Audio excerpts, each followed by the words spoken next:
एक ये हमारी जो पूरी टीम है, इस टीम ने इस विजय को लाया।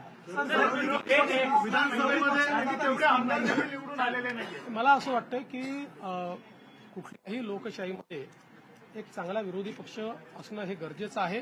त्यामुळे जे काही विरोधी पक्षाचे लोक निवडून आलेले आहेत त्यांचा आम्ही सन्मान करू।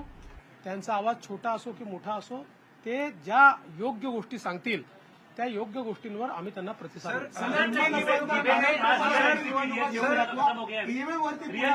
पहले मराठी हो जाना फिर ईव्हीएम कापर फोडतायत, हिंमत असेल तर बॅलेट पेपरवर निवडणुका घ्या आता असं विरोधक म्हणतात। काय सल्ला? आम्हाला ते माहितीच होतं, जर झारखंड मुक्ती मोर्चा जिंकला तर तिथलं ईव्हीएम टॅम्पर प्रूफ परफेक्ट एकदम जनमताचा कौल लोकशाहीचा विजय, आणि महाराष्ट्रामध्ये हे धाराशाही झाल्याबरोबर लोकशाही खतऱ्यात आलेली आहे।